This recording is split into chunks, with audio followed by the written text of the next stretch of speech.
주님의 이름으로 사랑하고 축복합니다. 오늘 또 한 주를 마치는 금요일인데 잘 마무리하고 금요기도에 또 뜨거운 기도 속에 응답이 있기를 소망하며 또 주일을 잘 준비하고 은혜롭게 맞을 수 있기를 또한 소망합니다.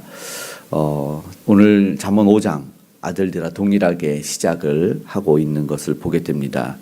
아버지가 아들에게 들려주는 교훈이기도 하지만 하나님 아버지께서 사랑하는 우리 모든 자녀들에게 또한 주시는 지혜 교과서가 오늘 말씀 또한 이어지고 있습니다. 본문은 특별히 지켜야 할 것과 멀리할 것을 분명하게 또한 가르쳐 줍니다. 지혜는 단지 얻는 것, 듣는 것으로 끝나는 것이 아니라 그것을 내 것으로 삼아서 지키는 것이 그리고 행하는 것이 중요합니다. 그것을 지혜의 어쩌면 체질화, 내면화라고도 볼 수 있을 것 같습니다. 요한계시록 마지막에는 말씀을 지켜 행하는 자가 복이 있다. 말씀을 듣고 지켜 행하는 자라고 분명하게 말씀을 하고 있습니다. 반대로 중요한 유혹을 가까이 하지 않고 그것을 멀리하는 것, 그것 또한 지혜의 시작이라고도 볼 수가 있습니다. 그래서 오늘 말씀을 시작을 합니다. 지혜는 한 번 듣고 지나가는 그냥 잠시 생활 정보를 얻는 것이 아니고 마음에 새겨서 내 삶의 기준으로 삼을 때 비로소 힘과 능력이 되는 줄 믿습니다. 이전의 말씀을 제가 세번역 성경으로 읽어보면 그렇습니다. 이전에는 근신을 지키고 입술의 지식을 지키라 이랬지만 분별력을 간직하고 내 입술로 지식을 굳게 지켜라 이렇게 말합니다. 우리는 하루에 많은 말을 듣고 많은 말을 합니다. 그러나 하나님의 말씀을 붙들고 삼을 때 그때 비로소 하나님이 허락하시는 분별력이 또한 생명이 나타납니다. 말이 죽이기도 하고 살리기도 한다는 것을 알 것입니다. 예수님께서 그렇게 말씀을 하셨기 때문이죠. 마태복음 15장 18, 19절에 입에서 나오는 것들은 마음에서 나오나니 이것이야말로 사람을 더럽게 하느니라. 마음에서 나오는 것은 악한 생각과 살인과 간음과 도둑질과 거짓 증언과 비방이니 이렇게 말씀을 하셨습니다. 오늘도 주시는 말씀을 그냥 스쳐 지나가는 소리로 듣지 말고 지키는 말씀, 삶을 바꾸는 말씀, 또 생명을 얻을 말씀, 마음과 이 입술에 우리 생각에 채워줄 수 있기를 간절히 소망합니다. 세상 그런데 반대로 유혹은 굉장히 달콤합니다. 하나님 말씀 힘써 지켜야 되지만 반대로 더 쉽게 지킬 수 있는 것이 유혹되는 것인데 그것이 바로 표현해 보니까 3절에 음료의 입술은 꿀을 떨어뜨리고 기름보다 미끄럽다고 합니다. 유혹은 늘 달콤하고 매혹적입니다. 그런데 그 끝은 2절에 나중 쓱 같다. 두날 가진 양날 검 같다. 이렇게 말합니다. 심각하게는 우리가 약물이나 도박 같은 것들을 좀 이렇게 생각해 볼 수 있겠지만 쉽게 접하는 일반적인 것에서도 그런 것들이 있지 않을까 생각해 봐야 됩니다. 우리가 아무렇지 않게 접하는 문화들, SNS, 영상, 쇼츠, 광고 달콤한 듯 하지만 우리는 굉장히 유혹합니다. 이 할로윈에 영적으로 이 귀신하고 좀 친하는 그런 문화여서 기독교는 좀 좋아하지도 않아요. 그런데 한번 사고가 있었지 않습니까? 할로윈 데이 때. 그래서 그때 모든 그 귀신 분장들이 다 사라졌었어요. 가게에서, 마트에서. 그런데 다시 사락 올라오는 것을 또 보게 되었습니다. 또 실제로 이 달콤한 것들 우리가 정말로 영혼을 갉아먹는 건데 한번 새벽 기도를 나오지 못하신 어떤 전도사님이 고백을 하신 적이 있어요. 유튜브를 밤에 보는데 멈출 수가 없었다는 거예요. 계속 보게 되고 자기가 좋아하는 영상 계속 끝까지 보게 돼가지고 쉬지 않다가 잠을 못 잘 정도로 왔다면서요. 결국 자신이 이 생명 걸린 기도를 못했다고 새벽 예배를 못 나오셨는데 후에 회개 통탄하는 모습을 봤어요. 이게 누구나 노출이 되어 있다 이런 생각이 들었습니다. 달콤해요. 그리고 우리는 거기에 속지 않았으면 좋겠습니다. 끝을 볼 수 있는 지혜를 위해서 어쩌면 우리가 기도했으면 좋겠습니다. 말씀의 6절에는 깨닫지 못하느니라 이렇게 말씀합니다. 멀리하는 것입니다. 그래서 어떻게 해야 될까요? 7절부터 10절에는 멀리하라 이렇게 말을 하게 되죠. 8절에는 읽어보겠습니다. 8절 내 길을 그에게서 멀리하라 그의 집 문에도 가까이 가지 말라. 문에도 데살로니가전서 5장 22절에는 악은 어떤 모양이라도 버리라 이렇게 말씀을 합니다. 요셉이 보디발의 아내에서 유혹을 피해 달아난 것 지혜라고 할 수 있겠지요. 어떤 목사님 종종 하는 말인데 이게 진짜인지 모르겠지만 사창가에 귀한 영혼들을 전도하러 갔다가 한 신학생이 전도를 당했다. 이런 말을 여러 번 하신 적이 있는데 유혹 앞에서는 진짜 버틸 힘이 없습니다. 애초에 문턱조차 가지 않는 것이 지혜일 수 있다는 것이죠. 오늘은 그렇게 경고합니다. 연약한 우리 인생을 알기 때문에 그래서 아들들아 교훈을 하는 것일 것 같습니다.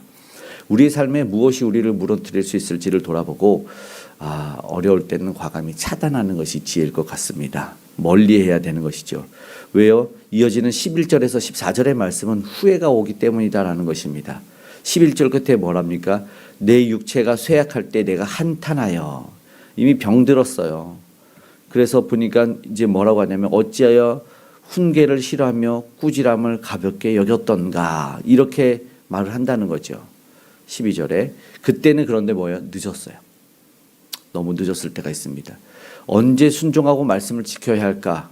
바로 지금입니다. 그때 하자, 나중에 하자가 아니라 경고가 나를 찌를 때, 그것이 귀에 들릴 때 늦기 전에 우리가 지켜낼 수 있는 그 은혜가 있기를 소망합니다. 그리고 또한 말하는데 내 샘에서 물을 마시라. 족한 줄 알라라는 것으로 또한 표현할 수 있겠지만 보니까 15절에서 20절의 말씀은 가정을 귀히 여기라는 겁니다. 너는 내 샘에서 물을 마시며 젊어서 취한 아내를 즐거워하라라고 합니다. 파랑새를 찾은 것은 결국 집이었습니다. 행복은 멀리 있는 것이 아니다라는 교훈은 늘 우리가 얻는 교훈입니다. 내 가정에 있다는 것이죠. 배우자를 귀히 여기고 즐거워할 때 그곳에 참된 만족이 있다고 교훈을 하고 있습니다. 그런데 이 성경을 기록한 사람이 솔로몬이라면 조금 우리가 의아해야 되죠. 그는 열왕기상 11장에 보면은 후궁이 700명이고 첩이 300명이었어요. 그러니까는 한 명의 아내를 귀히 여기라 이런 느낌으로 말하는데 자신은 1000명이에요. 아가서를 기록할 때 그 왕비가 60명이고 후궁이 80명이었습니다. 이 솔로몬이 할 말이 아닌 것 같으면서도 실제적 교훈을 할 수 있는 사람으로 들린다라는 것입니다. 솔로몬은 아들 우리가 아는 대로 르호보암 한 명밖에 우리는 보지 못합니다. 요즘 시대가 이혼을 잘했다 잘못했다 말할 수 있는 시대는 솔직히 아닌 것 같아요. 그러나 무엇보다 내로남불의 마음은 아닌 것 같아요. 나는 로맨스고 다 모든 사람은 불륜으로 우리가 손가락질할 때가 있는데 그런 마음이 아니어야 되겠죠. 또한 통계적으로 재혼해서 사는 가정이 처음 이혼하는 가정보다 통계적으로 다시 헤어질 확률은 많다고도 합니다. 한번 생각해 보게 되죠. 한번 실패하면 더욱 조심할 것 같은데 그렇지 않다라는 것이죠.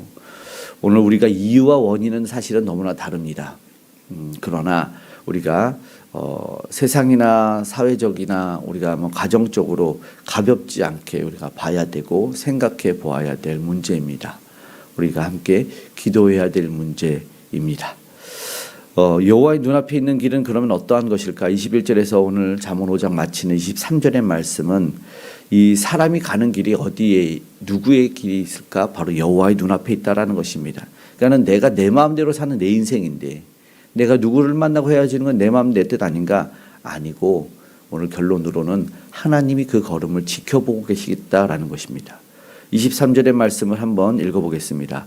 그는 훈계를 받지 아니함으로 말미암아 죽겠고 심히 미련함으로 말미암아 혼미하게 되느니라. 아멘. 좀 강하게 말씀을 하죠. 주님의 말씀을 떠나면 죽게 된다.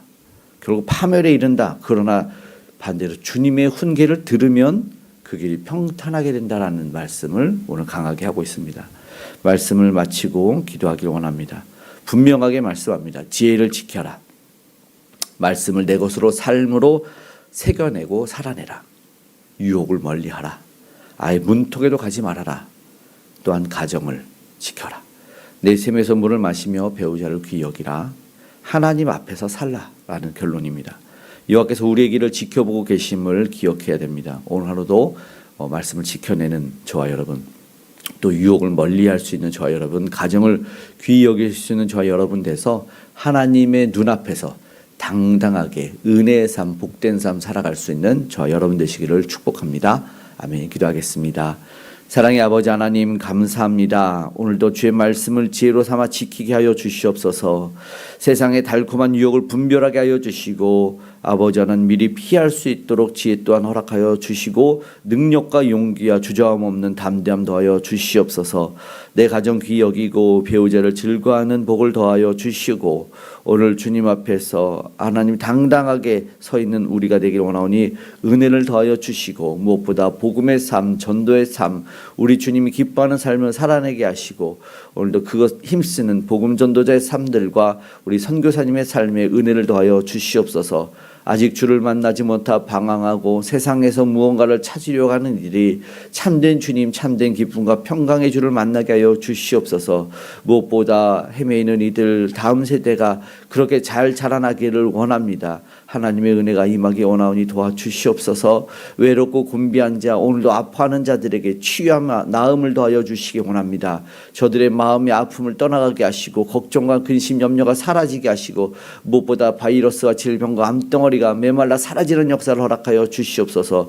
우리 관절과 골수와 아버지의 힘줄 뼈마디 혈관 모두를 튼튼하게 하셔서 새살나게 하셔서 강건한 아버지 하나님 몸과 마음 되어 주를 찬양케 하여 주시옵소서. 걷기도 하고 뛰기도 하며 주님을 즐거워하는 모두가 되기를 원합니다. 이 나라 이 민족 하나님을 그렇게 사랑하며 경외하는 민족으로 선교 대국으로 서게 하여 주시길 원합니다. 곳곳에 주의 일꾼들이 오늘도 능력을 발하게 도와주시옵고 악이 기승하지 못하도록 주어 붙잡아 주시옵고 북녘의 우상도 무너지게 하시고 복음으로 통일이 이루어지는 은혜를 이 민족에게 아버지 허락하여 주시옵소서. 주의 이름을 부르는 자들에게 나음을 더하여 주시고 가장 좋은 것, 선한 것, 귀한 것으로 오늘도 응답하여 주시옵소서. 우리 가정의 삶에 하나님 아버지의 기업에 한량없는 은혜와 동행하심을 더하여 주시옵소서. 함께 하시는 주님께 감사드리며 고마우신 예수님의 이름으로 기도드리옵나이다. 아멘.